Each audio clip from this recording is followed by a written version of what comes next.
12, 10, 18, 44. Bonsoir Gérard, fidèle téléspectateur de Oui, bonsoir à l'émission. tous.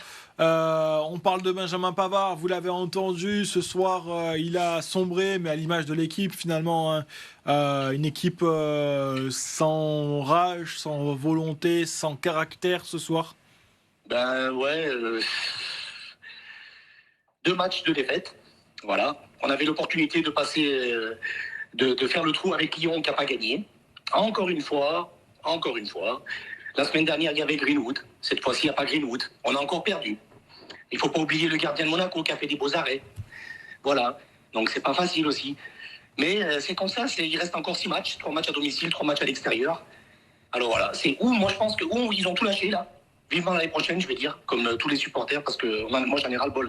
Franchement, je me dis vivement l'année prochaine, parce que là j'ai l'impression, comme il disait votre collègue, Abdelli, bon, je comprends, il rentre à 6-7 minutes de la fin.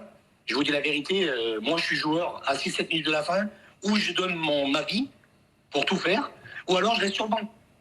Voilà, mais quand on rentre pour 6-7 minutes, on se déchire derrière, je suis désolé, mais le mec, je sais pas, moi, c'est pas la fête foraine. Hein. Les mecs, ils sont payés à des milliers d'euros, bordel, il faut qu'ils se bougent. Hein. Franchement, il y en a ras-le-bol, on en a ras-le-bol. Moi, j'en ai ras-le-bol. Franchement, j'en ai ras-le-bol. Je me dis, c'est toujours pareil avec l'OM. À chaque fois, on passe à côté. Toujours un but d'écart. On dit ça.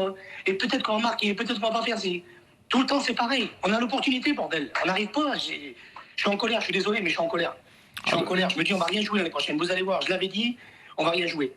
Voilà. J'avais dit, Lyon va nous sauver. Mais là, franchement, je me vois, c'est mal barré. On est quatrième. Et malgré qu'il nous reste 6 matchs, comme j'ai dit, 3 à domicile, 3 à l'extérieur, c'est des matchs, on va dire, sans manquer de respect aux équipes qu'on va avoir. Bon, on va finir par Rennes, au Vélodrome. Voilà, on va jouer Metz.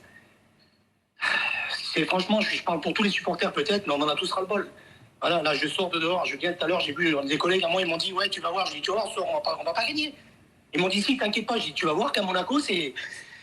Voilà, ils n'ont pas la hargne. Encore une fois, j'ai dit, c'est pas des guerriers. C'est pas des guerriers, les mecs. Je sais pas, moi. On dit Greenwood, il est pas là, l'autre, il est pas là. Pavard, si, Pavard, ça. Il met Traoré, Abipay. Après, des fois, Abipay, il a les joueurs qu'il a, mais je ne sais pas. Je sais pas si. J'aimerais revenir avec toi, Gérard, sur justement Abdelli, dont on nous disait qu'il était fan depuis toujours de l'Olympique de Marseille. C'est pas un joueur, quand il rentre sur la pelouse avec le maillot de l'Olympique de Marseille, dont on a l'impression qu'il est vraiment passionné par ce club, dévoué à sa cause, etc. Non, mais d'accord. Alors, je suis d'accord, encore une fois. Mais il y a 2 sortes de joueurs pour moi. Si vous faites rentrer un joueur à la 87e minute, peut-être que le mec, il va être dégoûté, il va être vidé, il va dire. Alors, un entraîneur, il va être démoralisé parce qu'il va dire, je vais rentrer à la 87e minute. Moi, je me mets à la place du joueur. 87e minute, il rentre. Il y a 6 minutes à jouer. Il y a 9 minutes, on va dire. Il a peut-être pas envie. Après, vous allez me dire qu'il y a des joueurs qui rentrent pendant 70 minutes, qui font rien sur le terrain. Mais là, les mecs, ils jouent 7 minutes. Mais je sais pas, encore une fois, je vais peut-être mettre des gens à dos. Encore une fois, je suis pas pro-Vermeuren. Mais qu'est-ce qu'il fait sur le banc? Mettez-le à la réserve alors. Mettez-le pas sur le banc, le mec. Faites-tu pas espérer en lui disant, je suis sur le banc, je vais le faire jouer. Je sais pas, moi, c'est. Alors, quand je vois, ouais, j'ai vu votre classement, là. Encore une fois, le quatrième, c'est. Ouais, je suis dégoûté. Moi, je vis pour l'OM. Je vis pour l'OM, je vis ma passion comme des milliers de personnes, des millions de supporters. Et je suis vraiment en colère. Je suis vraiment en colère. Ouais, c'est Voilà, la je suis en colère, colère. le On n'a rien sentiment fait qui cette est. année, encore une fois. Le trophée des champions, je répète, on aurait pu le faire. On est passé à côté. Alors, il restait quelques minutes à jouer. Ils ont égalisé le PSG. La Coupe de France, on avait l'opportunité. Paris n'y était plus. Ils s'étaient fait éliminer par le Paris FC. Encore une fois, on s'est fait éliminer par Toulouse.